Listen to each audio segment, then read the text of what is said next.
자, 오늘 제목은 예상과 다른 순종의 결과에도 신뢰하라라는 제목으로 같이 말씀을 나누려고 합니다. 아브라함에게 하나님께서 약속을 하셨습니다. 그 약속은 내가 너로 큰 민족을 이루게 할 것이고, 그리고 복의 근원으로 삼을 것이다. 그렇게 하나님께서는 아브라함을 부르셔서 아브라함과 약속을 맺으셨습니다. 자, 그런데 그 약속을 성취하고 그리고 그 후손들에게까지 언약이 계승되게 하기 위해서는 아브라함이 해야만 했었던 두 가지가 있었습니다. 그 첫 번째가 뭐냐면 떠나라는 것이었어요. 떠나라. 무엇을 떠나라고 그랬습니까? 자, 고향과 그리고 친척 그리고 아버지의 집을 떠나라고 하나님께서 명령하셨습니다. 그것은 뭐겠어요? 익숙한 것에서 벗어나라. 그리고 이미 습관화된 행동으로부터 떠나가라. 그리고 기대할 만한 것들에서 그리고 의지하고 있는 그 무언가에서 떠나라고 말씀을 하셨습니다. 떠나야 할 이유가 뭐겠습니까? 떠나야 한 이유는 뭐냐면 사람은요, 항상 누군가를 그리고 의지할 대상을 항상 찾아다닙니다. 그것은 우리가 아담과 하와의 그 범죄함으로 인해서 우리의 인간의 어떤 본성으로 자리 잡게 된 거예요. 하나님과 가까워지고 있었던 그런 관계였다가 그것이 깨어짐으로 인해서 하나님을 대신해서 다른 무언가, 의지하고자 하는 그 무언가를 항상 찾아다니게 되어 있다고 하는 사실이에요. 그래서 그 대상을 찾는데 어떤 사람은 그 대상을 돈으로 그 대상을 삼기도 하고 어떤 사람은 나 자신, 다른 거 다 믿을 필요 없어. 나만 믿으면 돼. 내 생각이 오라 하면서 나 자신을 의지하는 그러한 사람들도 있습니다. 때로는 종교, 다른 종교를 찾아가기도 하고요. 신을 믿기도 하고 어떤 사람을 의지하기도 하게 된단 말이죠. 그래서 하나님께서는 이러한 의지하려고 하는 것들, 그런 것들에서 하나님은 떠나라고 명령하신 겁니다. 오직 하나님만 의지하라고 하는 명령 차원에서 친숙하고 익숙한 그러한 고향과 친척과 아버지의 집을 떠나라고 명령을 하신 겁니다. 자, 그리고 두 번째, 하나님께서 아브라함에게 주신 언약이 성취가 되기 위해서는 반드시 해야만 했었던 것이 두 번째가 뭐냐면 가라 하는 것이었어요. 하나님께서 약속하신 그 땅으로 가라고 명령하신 겁니다. 새로운 장소에서 그 일들을 행하실 것이라고 하나님께서 말씀하신 거예요. 왜냐하면 우리 인간은 옛 습성으로 돌아가려고 하는 인간의 본성이 있기 때문에 그래요. 우리가 아무리 좋은 것이 있다 할지라도 옛 습성에서 자리 잡고 있으면 그것이 좋은 것을 따라가기보다는 오히려 내 모습대로 내가 했었던 습관대로 돌아가려고 하는 것이 우리 인간에게 있기 때문에 그렇습니다. 그래서 아예 하나님께서는 새로운 장소로 이동시키시는 거죠. 아브라함을. 친숙하고 익숙한 그 장소에서도 하나님은 약속을 성취하실 수 있는 분이심에도 불구하고 그 땅에서 벗어나서 새로운 곳으로 가나안 땅이라고 하는 새로운 곳에서 하나님의 약속을 성취해 가신다고 하셨습니다. 자, 그래서 아브라함은요, 하나님의 명령을 따라서 그래서 떠나고요. 그리고 하나님이 말씀하신 가나안 땅으로 이제 들어가게 된 것입니다. 순종해서 떠나서 가나안 땅으로 들어간 우리 이 아브라함을 오늘 이제 만나게 되는 겁니다. 자, 어렵게 떠났어요. 익숙한 것을 다 떠났어요. 그리고 친숙했었던 것들을 다 떠났어요. 자, 떠나고 나서 이 아브라함이 상상할 수 있었던 것이 뭐겠습니까? 이 아브라함의 상상뿐만 아니라 이 상상은요, 우리에게도 동일하게 적용이 됩니다. 하나님의 명령을 따라서 하나님께서 떠나라 그래서 떠났어요. 그리고 가라 그래서 갔습니다. 새로운 땅에 도착을 하게 됐어요. 그러면 아브라함은 어떤 생각을 했겠냐는 거죠. 가나안 땅을 향해서 발을 옮기는 그 가운데서 충분히 상상할 수 있었던 것들이 어떤 것이 있겠습니까? 가나안 땅에 가면 따뜻한 밥상이 아마 차려져 있을 것이다. 여기까지 오느라고 수고했구나. 그러면서 격려해 주시고 위로해 주시고 또 포옹해 주시길 뿐만 아니라 상급도 주님이 하나님께서 예비해 두지 않으셨겠는가. 순종했잖아요. 순종해서 가는 거잖아요. 그러니까 입가에 미소가 가득한 상태에서 이 가나안 땅이 힘들어도 그 길을 갔을 거란 말이죠. 자, 그러면서 또 어떤 생각을 했겠습니까? 농사 짓기에 정말 최적의 장소일 것이다. 그러면서 이곳에 만약에 정착을 해도 먹고 사는 데 있어서는 별 문제 없을 거야 하는 그런 기대감을 가지고 이 가나안 땅에 도착을 했었을 거란 말이에요. 하나님께서 가라고 했으니까, 하나님께서 명령하셔서 가라고 했으니까 당연히 문제는 없을 거라고 생각을 했을 거란 말이죠. 이미 다 준비가 되어 있는 상태. 그러니까 이제 뭐만 남은 거예요? 승승장구할 일만 남아있다고 아브라함은 생각할 수 있다고 하는 겁니다. 우리도 마찬가지지 않겠어요? 하나님의 명령을 따라서 우리가 떠났어요. 떠나라 그래서 떠났어요. 그리고 가라 그래서 갔습니다. 순종의 땅으로 갔단 말이죠. 자, 그러면 우리는 충분히 이 아브라함과 같이 생각할 수 있다고 하는 사실이에요. 자, 그런데 여기에서 문제가 생긴 거죠. 무슨 문제가 생겼습니까? 가나안의 현실을 보게 된 거예요. 가나안 땅의 현실을 보게 된 겁니다. 하나님의 명령을 따라서 간 그 땅의 현실을 보게 됐는데 그 현실이 어떤 거예요? 10절에 보면 기록되어 있습니다. 우리 10절을 한번 볼까요? 그 땅에 기근이 들었으므로 아브라함이 애굽에 거류하려고 그리로 내려갔으니 그 땅에 뭐가 있다 그래요? 기근이 들었다 그래요. 기근이 들었다고. 아니 예상을 했잖아요. 순종해서 갔으면 그 땅이 정말 축복의 땅이고 기름진 땅이고 뭔가 다 마련돼 있을 것만 같은 그런 곳인데 지금 도착해서 보니까 기근이 들었다고 하는 겁니다. 기근이 들었다고 하는 거예요. 우리가요 순종하는 데 있어서 꺼리기도 하고 순종하는 것을 힘들어하는 이유가 바로 여기에 있는 거예요. 왜냐하면 우리가 순종하면 우리의 나름대로 예상하는 것이 있잖아요. 하나님의 말씀에 순종했으니까 하나님은 분명히 우리의 삶에서 빛을 보게 하실 것이고 그리고 우리의 삶을 더 윤택하게 만들 것이고 풍성하게 만들어 주실 것이라고 하는 우리의 기대감이 있단 말이죠. 우리의 예상이 있어요. 그런데 하나님은 그 예상과 다르도록 예상과 전혀 다른 방향으로 지금 몰아가고 있다고 하는 것이에요. 이래서 우리가 순종하는 것이 힘들 뿐만 아니라 꺼려지는 이유도 바로 여기에 있다고 하는 거예요. 순종했을 때 그것이 우리 예상대로 만약에 그것이 맞아 떨어지면 순종하는 게 얼마나 즐겁겠습니까? 얼마나 재밌겠어요? 하나님 더 순종할 거 없어요? 더 없어요? 이거 찾고 있지 않겠습니까? 그런데 순종하고 나서 떠났는데 아브라함의 예상과는 전혀 다른 거예요.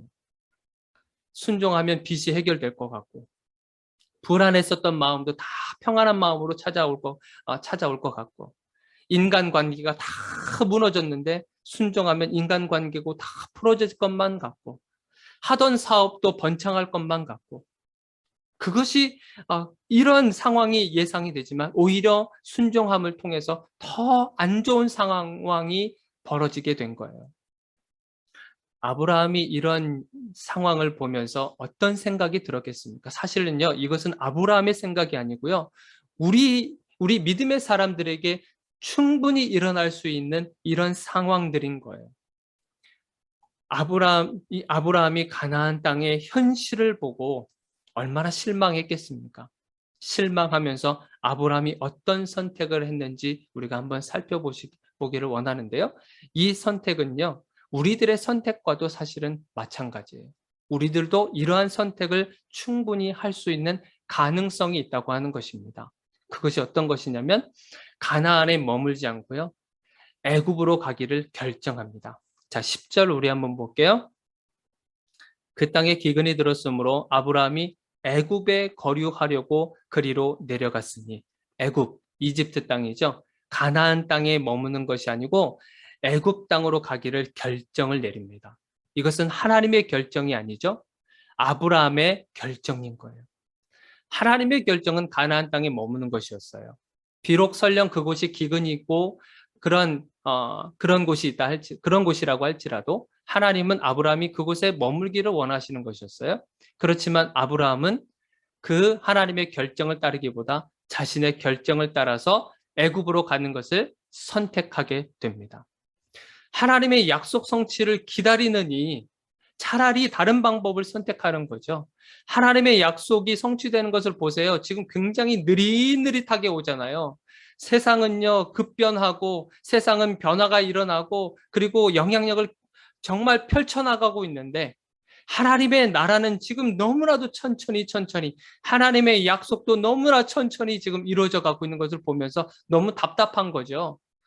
그래서 차라리 하나님의 약속을 성취하는 것이 기다리느니 차라리 다른 선택을 하겠다. 그런 선택을 해서 아브라함이 애굽 땅으로 가는 것을 선택하게 된 것입니다. 저는 이것을 묵상하면서 아브라함이 약간 이해가 됐어요. 어떻게 아브라함이 그런 선택을 할 수 있어? 이렇게 막 따져 묻고 막 그랬었는데 이 말씀을 잠깐 묵상해 보면서 어떤 생각이 들었냐면 아브라함의 선택이 약간 이해가 되는 거예요. 왜 이해가 됐냐면 하나님께서 누구하고 약속을 하신 거예요? 아브라함과 약속을 하셨어요.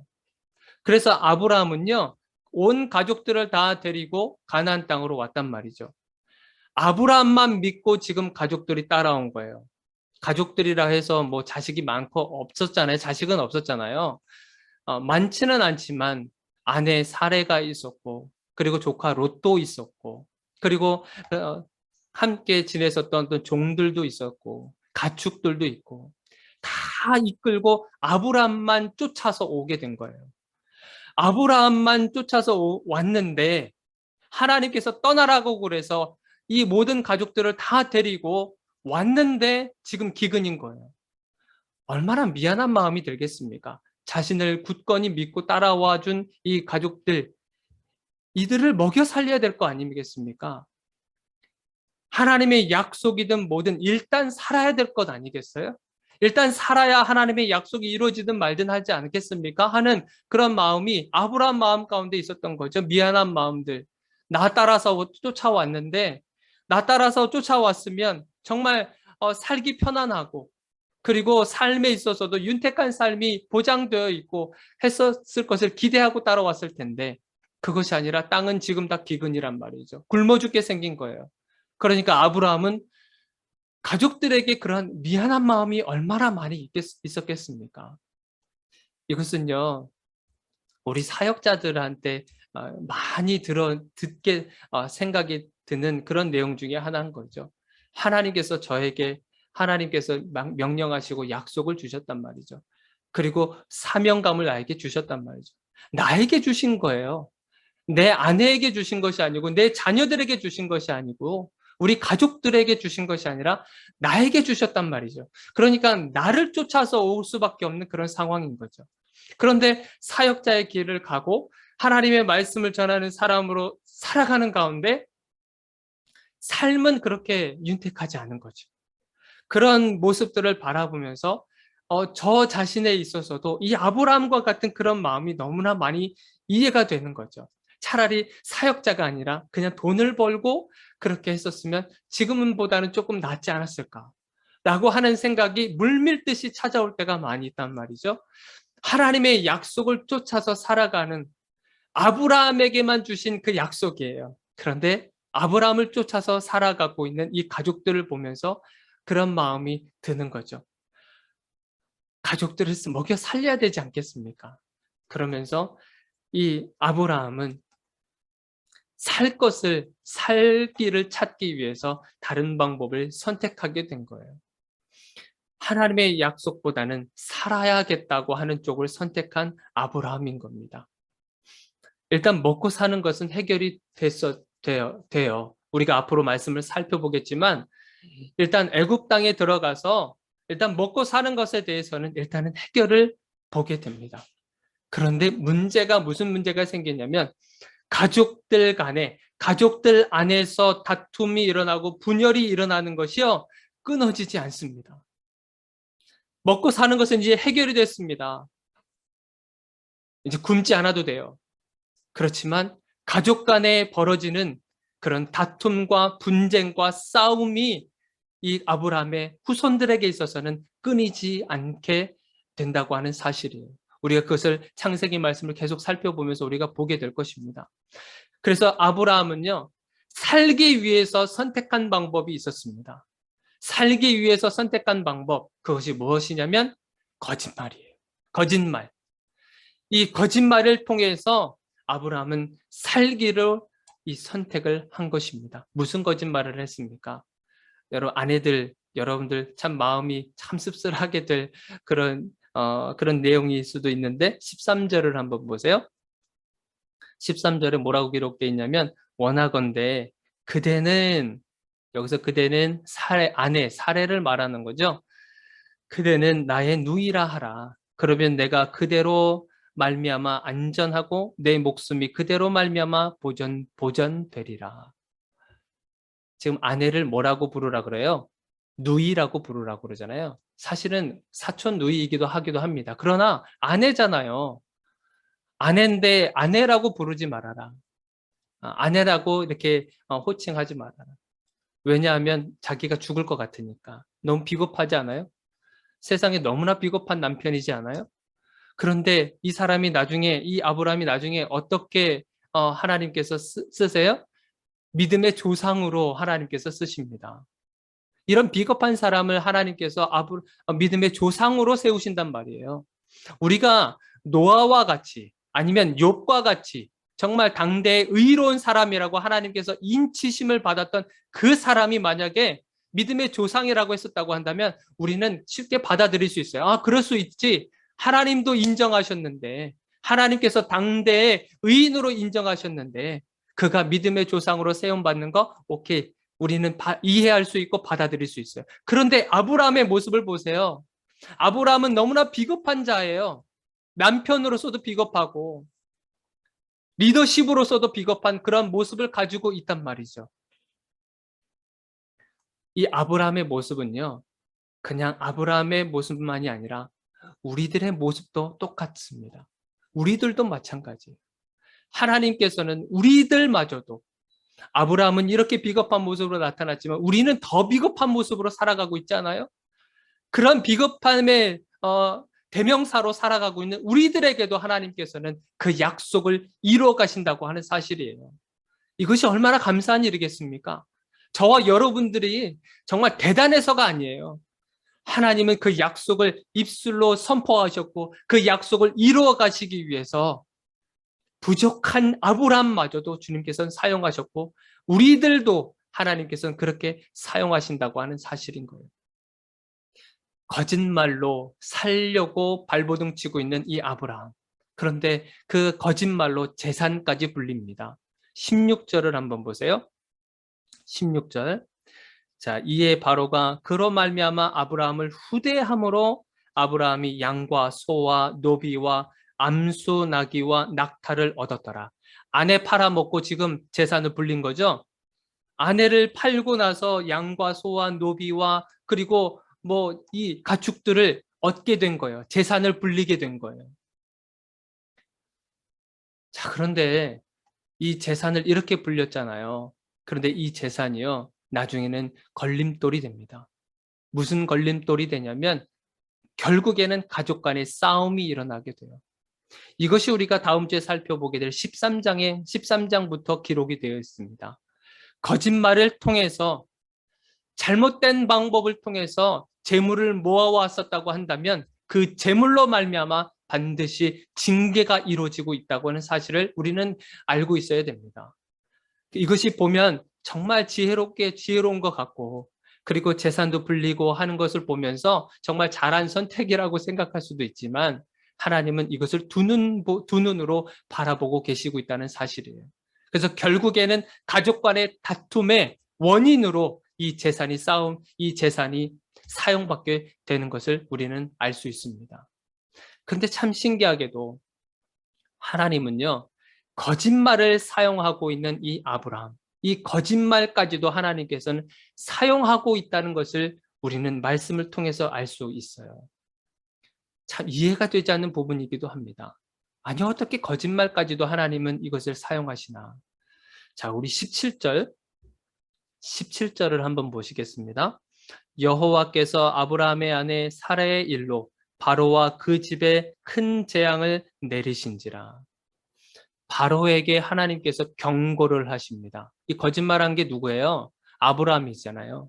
아브라함을 하나님께서 내치시기도 하고 아브라함을 하나님께서 심판하셔야 되는 거 아니겠습니까? 그런데 지금 아브라함이 아니라 누구를 지금 경고하시는 거예요? 바로왕, 아무런 잘못 없는 바로왕에게 하나님께서는 경고를 하시는 거예요. 거짓말은요, 분명히 우리가 생각했을 때 이거는 악한 행동이에요. 분명히 악한 행동이란 말이죠. 자, 그런데 이 악한 행동에 대해서 하나님은 가만히 계실까요? 아브라함은 그냥 묵인하시고 바로에게 오히려 그것을 뒤집어 씌워서 경고하시는 그런 하나님이실까요? 절대 그렇지가 않습니다. 악한 행동, 아브라함의 이 악한 행동은 아브라함의 삶의 여정 속에서 아브라함이 자식을 낳고 그 자식들이 또 자식을 낳고 했을 때 그 후손들이 그 징계를 받게 되어 있다고 하는 사실을 우리는 앞으로 말씀을 통해서 살펴보게 될 거예요. 아브라함의 삶 속에서 그 분열과 싸움과 이런 것들로 하나님께서는 징계하신다는 사실을 여러분들이 알고 계셔야 됩니다. 우리가 다음에 살펴보게 될 우리 아내의 사례와 그리고 그 사례에게 여종이 있었잖아요. 하갈이라고 하는 여종.